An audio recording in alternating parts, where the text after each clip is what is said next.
forge your inner armor. Welcome to the Inner Armor Podcast with Dr. Timothy Royer, where we explore ways to train our brains and bodies to become dynamically resilient so that we can all, from professional athletes to ordinary people, perform at our potential.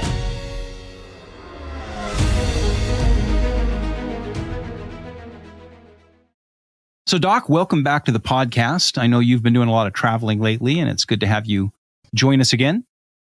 Yeah, it's good to be back. So, I want to throw out something that I know is super important. I mean, it's actually really integral to your career. It's a whole part of your story for yourself and, Inner Armor and Royer Neuroscience. And it has to do with an evolution that took place in medical science, really, in the 1940s and 50s. And it was related to a particular scientist. We'll get into that in a second, but kind of to lay the groundwork.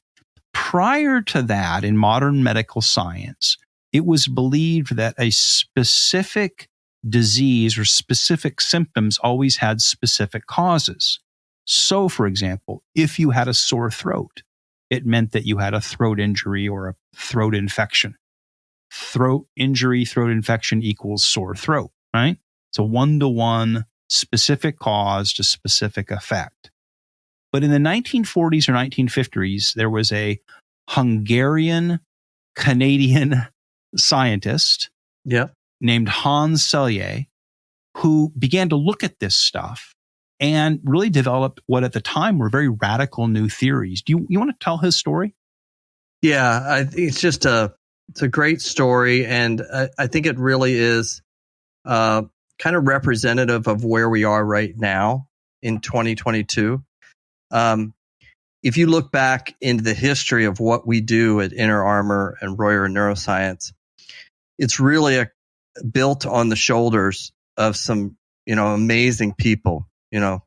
Pavlov and Selye and Skinner and computer development and EEG technology and all these things kind of merging together in a point in time in the world where we're able to leverage so many things that couldn't be done before.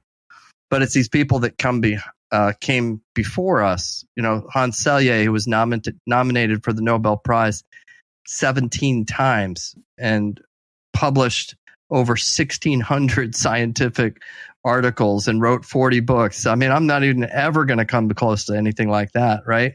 But we want to carry some of these truths forward. And so I want to just tell you the story of Hans Selye and how his work has impacted what we're doing today. So this guy was, born in 1907.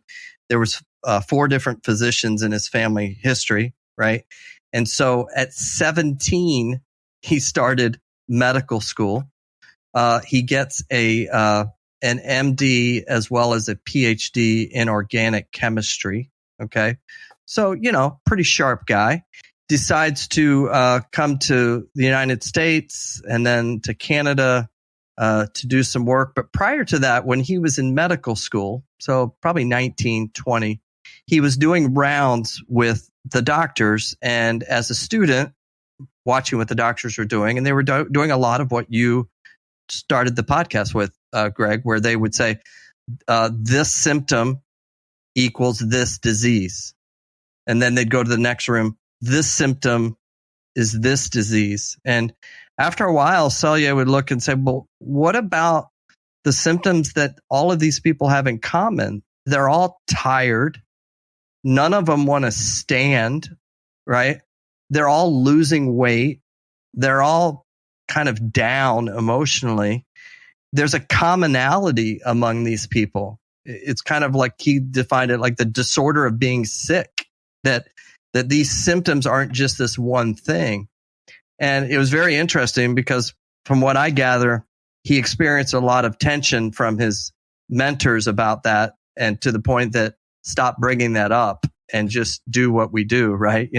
So he kind of shelved that, but that's going to come back later. So he decides that he really likes the chemistry side of things and starts working in a lab in Canada, McGill. And in this lab, they had discovered some different hormones, particularly things related to like progesterone and estrogen and those kind of things. And so his first task was to see if there was some other hormones out there, particularly related to the ovaries. And so what he did was he dissected multiple of these cows and got the ovaries and got the juices out of those and then injected those into rats, thinking he's going to find something. So when they did original work on testosterone, right, and that was injected into rats, rats got bigger, stronger, things that we know about testosterone. When they did progesterone, they noticed things, estrogen. So Selye is coming on the heels of that with the attempt to, I'm going to find something else, right? So he's really excited that he's going to find something. So he's injecting all these rats. And sure enough, he goes to dissect the rats and he finds a common theme across all of these rats. And he's like, I've done it. The Nobel Prize is right here, right? And so he finds this common theme, and all the rats that he dissected, they all had ulcers, bleeding stomach lining, okay, ulcers.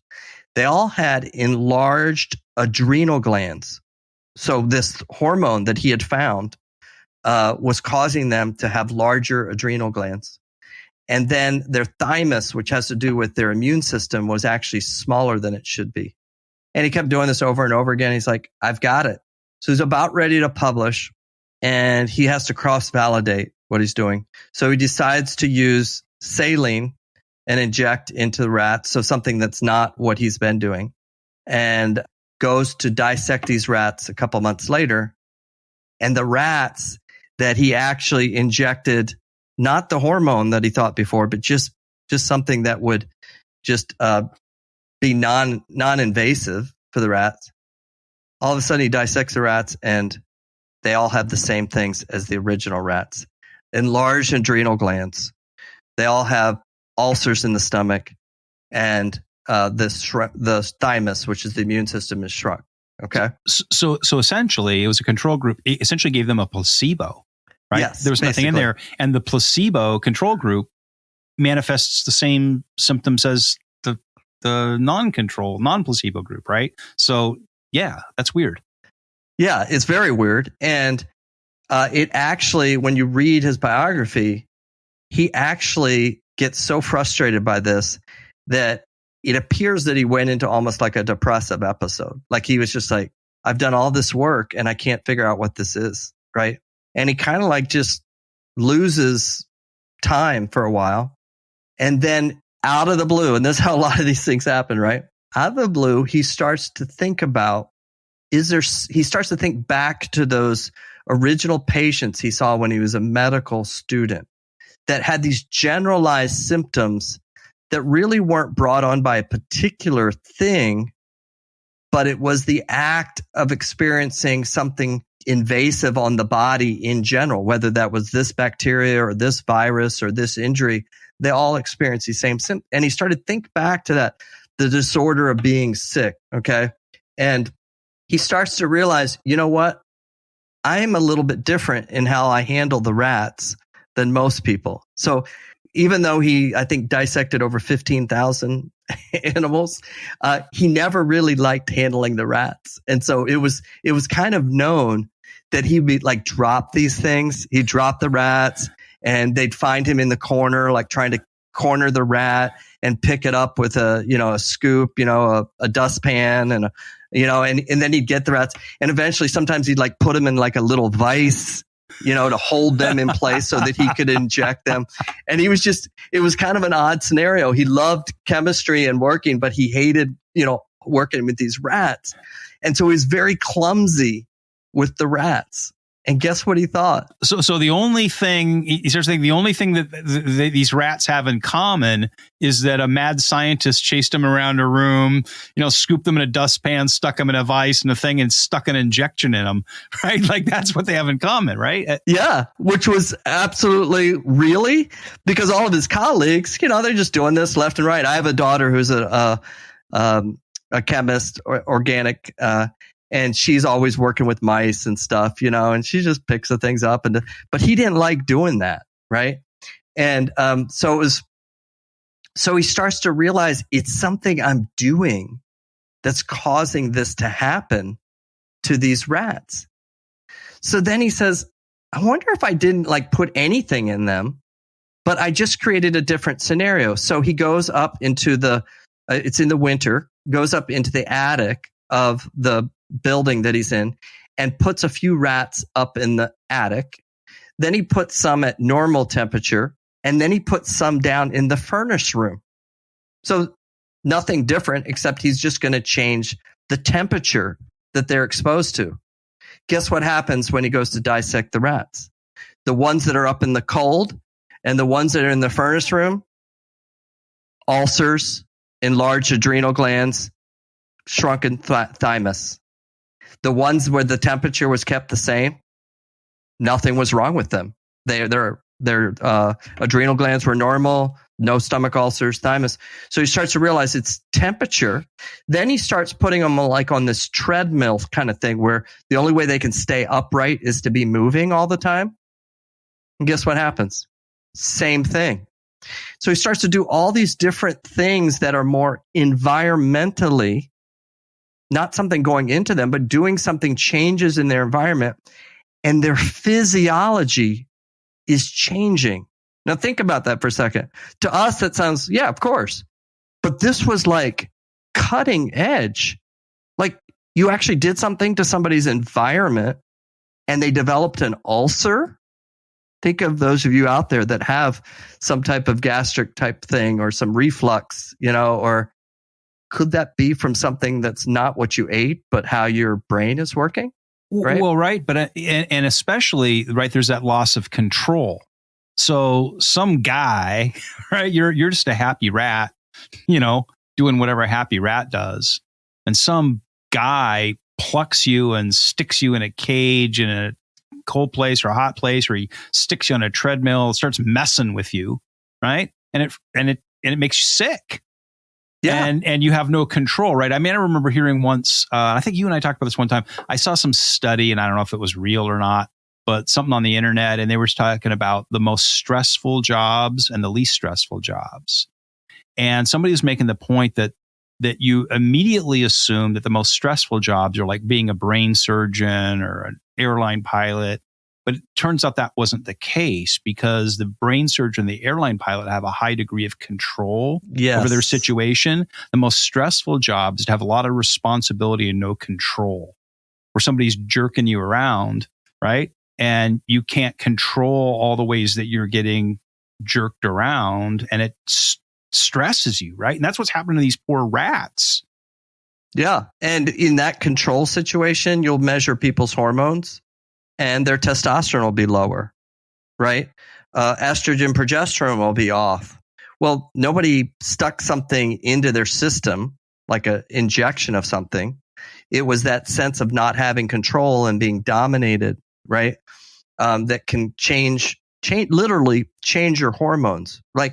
This sounds normal to us, but we're talking 80 years ago. Nobody had ever thought of this concept. It was always a disease creates a symptom, right? And so what he does is Selye says, I'm going to call this stress. Now, he would later say, maybe I should have called it strain, but he called it stress. And we all know about stress in the body, but everybody else in the medical community were like, what are you talking about? The only thing that we know that is this word stress is used for is like something in mechanics, like a spring has stress on it. An engine has a stress on it, but a human can't have stress on it. And that's when he developed this thing called the general adaptation syndrome. Okay. And in that, he talked about these 3 different phases. There's an alarm phase where something new happens. I'm in a cold place. Okay. I'm in a job. Some mad scientist plucked me up in a dustpan and stuck me somewhere, right? Or, we could relate that in our human situation, that alarm phase. All of a sudden I'm going through this, terrible situation where there's been massive change. Yeah. And it's different. It's not that equilibrium or that homeostasis I'm having. My autonomic nervous system is alarmed. Okay. In real life, I mean, like there's a danger, a fire alarm goes off, right? Or, I see a bear in the woods, right? There's an alarm phase. My flight got canceled. I'm in Chicago in a snowstorm and I can't get to my daughter's wedding or whatever, right? Exactly. The alarm happens. And alarms happen. And Selye would say, yes, that's part of life. And I mean, he would even go on to say that we need stress. Okay. A couple phrases that I really love of his is to be totally without stress is to be dead. Okay. Is that we need stress. Our heart needs stress to get stronger. We need stress. We need this allostasis that we talked about earlier. He also said this about stress that I liked. Man should not try to avoid stress any more than he would shun food, love, or exercise. It's not the stress, but it's the worrying about the stress that gets us. Or if we get stuck in situations like people who are in combat or difficult job situations where that alarm phase is happening constantly, which leads us to phase 2, which would be what's called resistance. So the body wants to get out of this state. Okay. It's alarmed and it wants to run. The zebra wants to run. It wants to get away from the lion. We want to get out of the job. We want to get to the daughter's wedding, right? I go yell at the gate agent. You can get me on the next flight. Why are you screwing me over, right? Yeah. So we're stuck in that resistance. Like this happened, but now I'm resisting it. I don't want to stay in it, right? The rat wants to get out of Selye's hands because he's not holding it correctly, right? And what Selye described as some signs of this, and I want you guys to think of this out here, listeners, some signs of being in that resistance phase is irritability, frustration, poor concentration. These are components of what Selye's second phase would be, is resistance. We all experience the alarms, like we talked about earlier in dynamic resilience. If it's high tide, get ready, it's going to be low tide, right? We all have these things happen to us. But when we get stuck, we get this resistance piece where we're now unable to kind of get out of it, and we get what's called a learned helplessness going on, which leads to the last phase, which is exhaustion. And this is where the adrenal glands, you remember earlier when we talked about him dissecting the rats, he talked about the adrenal glands being enlarged. Well, why were they enlarged? Because they were releasing adrenaline too much. They were getting overworked. And what happens in the exhaustion phase is they just stop working, is they can't keep pumping out the demand that's being asked from them. And the typical symptoms of the exhaustion phase, or we might call it now adrenal fatigue, would be fatigue, burnout, depression, anxiety, decreased tolerance for stress. Somebody says one little thing and I go off the handle, right? Those can be signs of my system, just like the rats, is now literally trying to change internally because I'm in that exhaustion phase. I'm changing my physiology based on external things that are going on. So to summarize for the listener, the stress, the general adaptation syndrome, right, that Selye describes is first something happens that's unexpected. That's the alarm, right? Pick your scenario, right? My flight gets canceled, I lose my job, car accident, the quarterback gets a pick six, whatever the thing is. Wow. Secondly, now I resist. I fight back. I'm angry. I'm irritable, right? All these things happen because my body's being flooded with adrenaline and a lot of things like that measured, but it can only maintain that sort of resistance, that sort of amped up state for a little while. And then my body just crashes and I'm just wiped out from the experience, right? And how many of us go through this kind of cycle? Or I'm sure everybody listening has experienced the cycle multiple times. Makes you wonder what happens when this becomes a lifestyle that you're constantly going through these kinds of stress cycles. Yeah, I mean that's a great example, and that's where this kind of leads us is, what does happen? Great question on that. And the thing that kind of sets us up is not stopping this cycle. So the opposite of this alarm, resistance, exhaustion would have occurred back during the reaction to the alarm, or definitely reaction to resistance, which would be to get in the recovery side of things. So remember we talked about allostatic load a few podcasts ago, and there are stressors that happen, but we have to plan for the recovery that's going to come alongside of that. And a big recovery component is sleep. Sleep is our natural built-in mechanism to deal with the alarms that will happen. Then the other question is it really an alarm? Or is it an anticipation, a what if or what about, like we talked about in the last podcast? Is that setting me up to be in alarm, resistance, and eventually exhaustion, which is what we would talk about as adrenal fatigue now, where the adrenal glands can't keep up. But what happens if I stay in that phase? Well, Selye's work would go on to multiple people, Bruce McEwen, Sapolsky, great, and we're going to learn more about some of these other people. But what started to come out of this work was if those adrenal glands keep asking or keep giving out adrenaline and the body keeps reacting to that, there's four primary things that are going to happen from that exhaustion phase over time. And those are defined in a category of what we would call metabolic syndrome.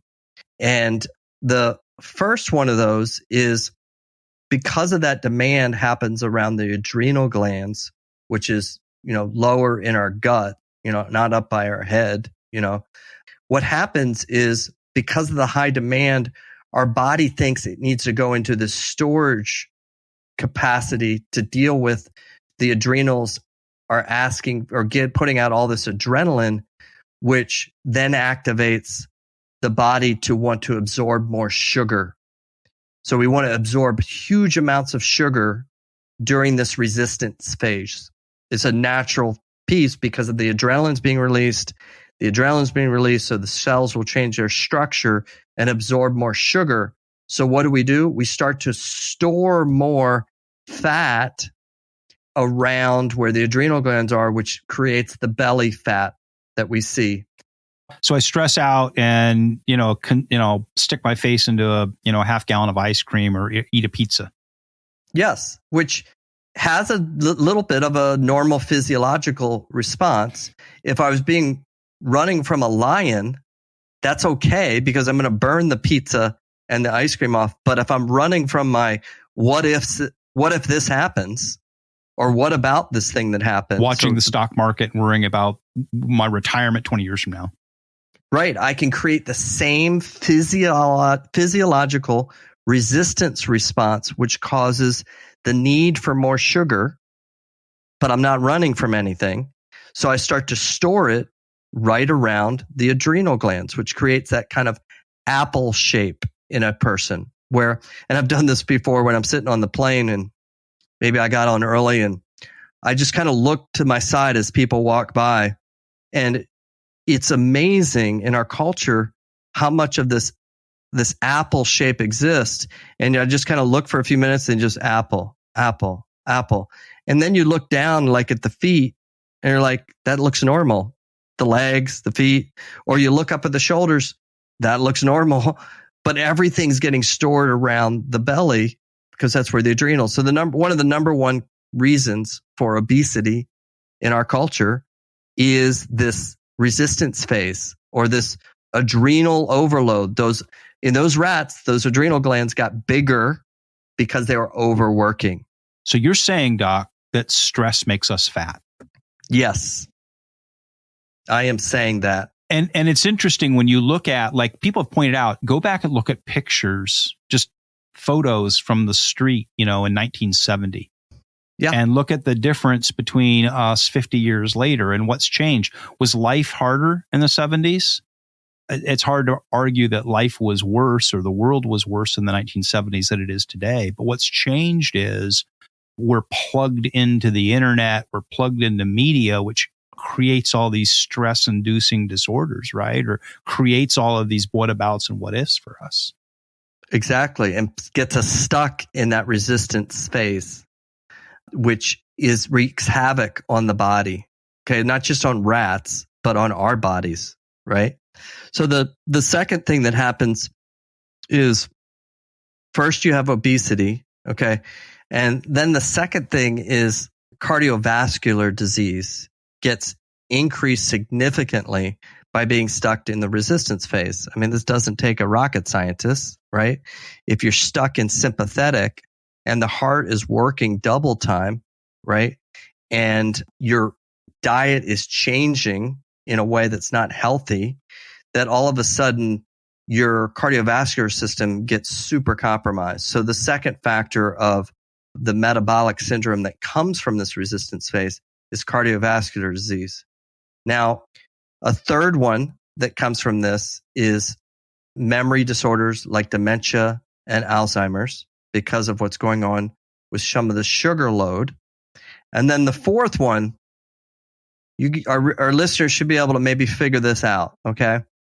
If my adrenal glands are asking for or being released too much, or they're releasing too much adrenaline, which the number one component of that adrenaline is to cause me to absorb too much sugar, okay? And I've got this massive demand constantly because I'm stuck in the resistance phase for sugar.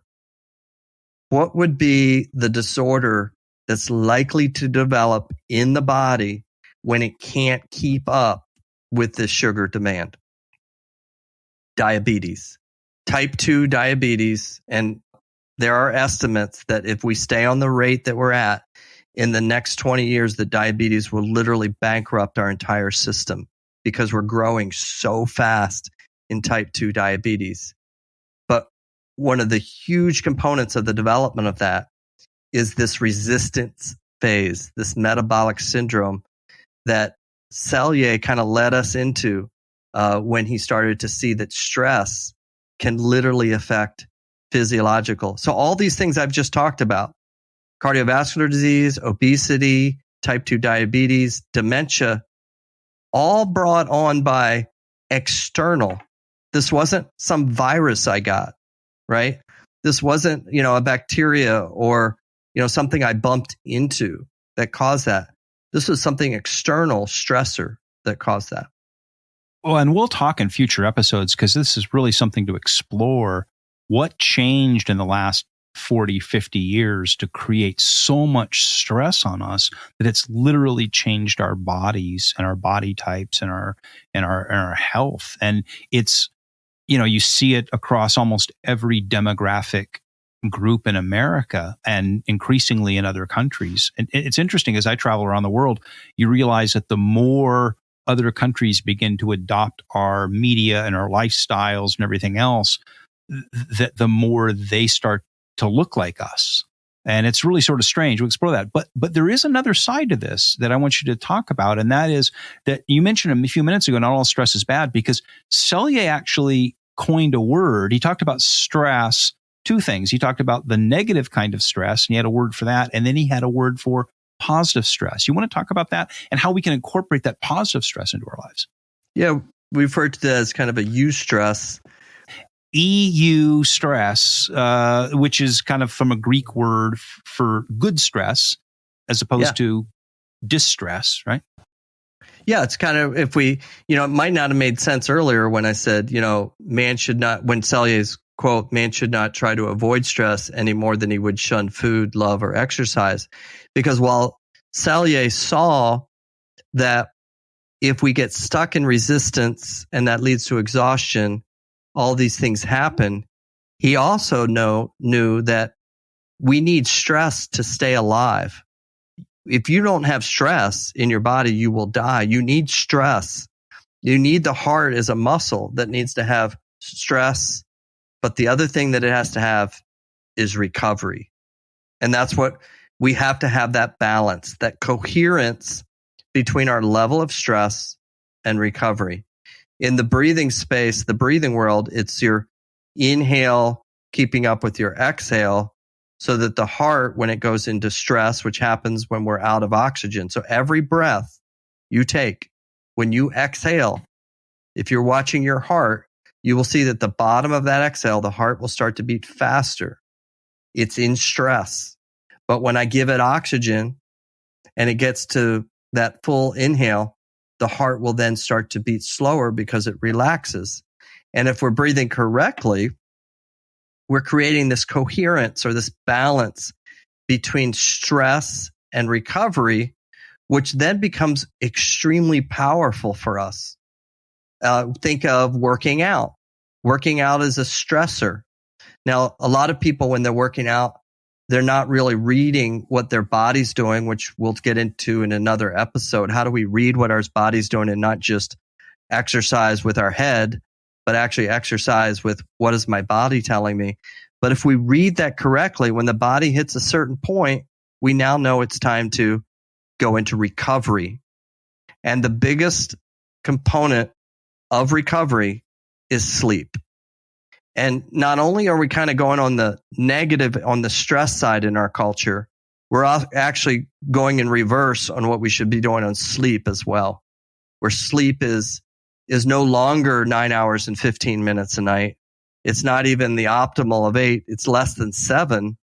So we're having all the stress, but then we have no recovery as well, which then creates this lack of what's called allostasis, which makes the system stronger.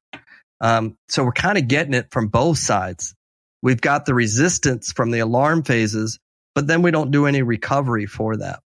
If I recall, Selye, didn't he talk about with that eustress, that positive stress, he looked at that general adaptation syndrome, right? Those phases, but he said if it's set towards positive goals. So for example, I want to achieve something and I have to work to achieve it, whatever that is, right? I want to paint a watercolor, or I want to run a 10K, or I want to, build my kid's place at the backyard. But when I have to achieve some goal, working towards that without it being a stressor. I mean, negative stress would be when I don't have control over it. But when I have control over trying to achieve my goals, that makes me stronger, right? I mean, didn't he talk about that? Yeah, absolutely. Is that we need that stress in there. I mean, when we sleep and we go into REM sleep, our brain is in a very stressed state. That's what allows us to have memory consolidation and eventually leads to, what is our long-term memory health going to be like? But that's a very stressful event when that happens. A lot of emotion, etching of memories onto the hippocampus.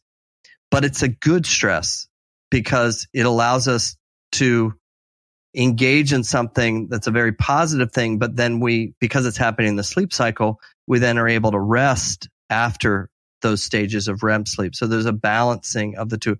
It's all about the balance. And a lot of us, especially as we get older, we don't know really how to find that balance. Like all of a sudden we get motivated to go exercise and then we, pull our hammy because, I went out and ran like I was in, high school, right? Well, that's not going to work at 57. So I need to be looking at my heart and what is my heart telling me? And, wear a heart monitor, different things like that. So we know where's that optimal state. I want to stress my system, but I don't want to send it into such a significant resistant phase that it leads to exhaustion. So there's somebody listening out there and who's thinking, man, I feel like one of Selye's rats. And I feel like I've been chased around the lab and scooped up and, messed with. They're feeling like, man, Dr. Royer is describing my exact situation. I don't sleep well. I'm tired all the time. I'm shaped like an apple. What can they do practically starting today to begin to turn this around? And I know it's a long journey and we'll talk more about stress in future episodes, but what is something that they can wake up tomorrow morning to try to regain something and get on the positive side of this? Yeah, I would say it'd probably start before waking up tomorrow morning. It would be when you go to sleep tonight. So the number one thing I would focus on if you're feeling in this state is what is my recovery side of things looking like? What are my sleep states looking like? Getting good. There's a great book out there called Sleep Smarter. And I'd recommend going through each stage, each chapter in that book is kind of some things that you can work on your sleep that will help fight off some of this constant resistance stage. Last podcast, we talked some about doing some breathing exercises. Those are some, immediate things you can do, but I would really be working on sleep. We're going to have some podcasts devoted to those. So I'd really pay attention when those come out, that if you're one of these people that feel like you're on the beginning stages of metabolic syndrome, or maybe you're actually in that we start to really focus on the sleep patterns. We're going to learn more about how hormones affect that too along the way and what we can do to adjust that. But Sleep Smarter is a really good place to start, and really becoming very disciplined with how your sleep works and giving yourself space and time to get good 8 hours of sleep each night. Wow. Thanks, Doc. And thanks for teaching us about Hans Selye, Dr. Hans Selye, the father of stress, who, his theories were so radical at the time, but now we understand them. But we have to begin to figure out how to do something about it. And that's what Inner Armor is all about. That's what Royer Neuroscience is all about. And all of us can begin taking small steps to take control of that and get our stress manageable. So, and try to get on the side of positive stress in terms of goal setting and working towards something good. So thank you, Doc. Awesome. Yeah, it was great being with you guys. Yeah, fantastic. Thank you, Doc. See ya. This has been the Inner Armor Podcast. You can find it wherever you get your podcasts. Would you please follow or subscribe, and make sure to leave us a review or comment. You can learn more about Inner Armor, Dr. Royer, and how to perform at your potential by going to forgeinnerarmor.com.